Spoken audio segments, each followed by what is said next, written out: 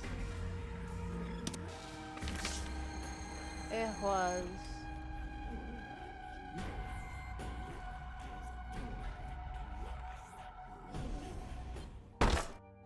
Right. Okay.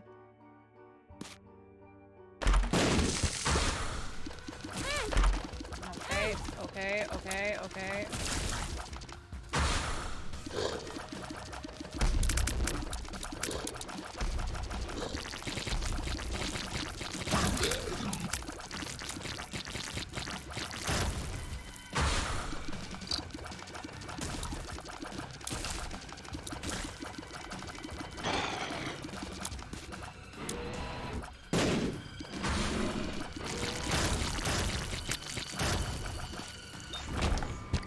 Get it, boy.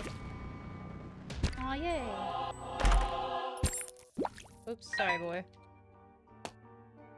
Not intent. Your rage grows.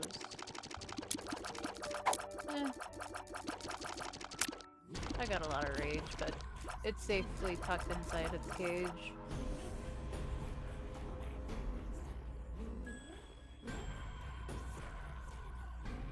It's boss time!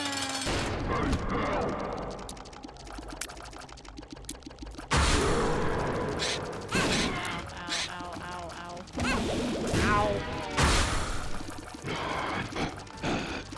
Got one, almost. Ow.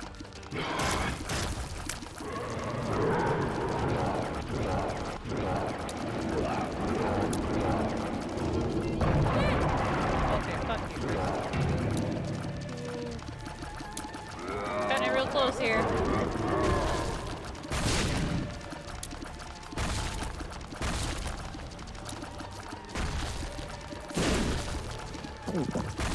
Ooh, nice regen. Ow. Oh god. I'm gonna die. No! It's fine. I live, bitch.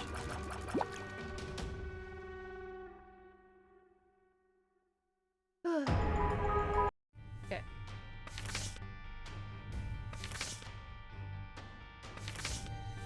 Nice. We've won 3 times today. That's pretty damn good. I died once in between. That's why it's at 1 streak. But it is currently 12:30 p.m. and we have a lot going on tomorrow. So we're gonna cut it here. I don't know what time they're going to be coming over for fixing the bathroom light and doing drywall. I don't know how long it'll take. Also, Pickle Gal, thanks for the follow. So I'm going to have to cut off the subathon for a little bit. I'm going to do that tonight so I don't have to worry about, you know, rushing to get it done in the morning if they come early morning. And also to give myself a little bit of a reprieve. Because doing this for a month straight, while has been very fun, has also been very stressful. But since tomorrow is my 4-year anniversary on Twitch, come later in the afternoon, evening time, I will be streaming some group games potentially with some friends, should people arrive.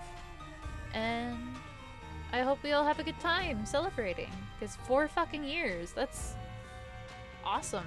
Of being affiliate. I've been here since 2013, but affiliates didn't exist back then, so you know. Anyways, I'm actually gonna physically turn off the stream here.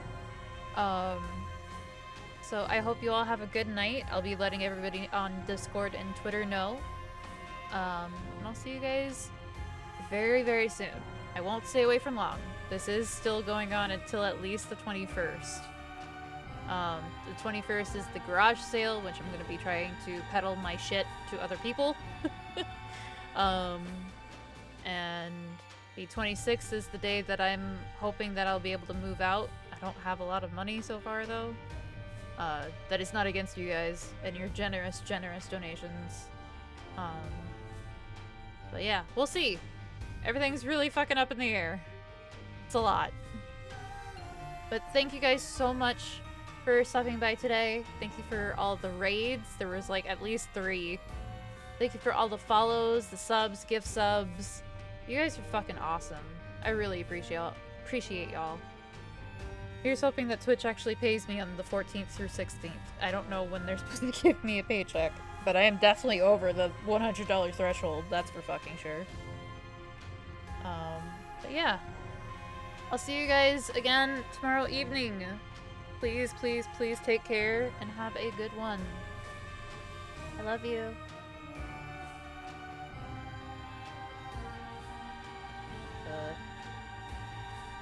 There we go. Good night.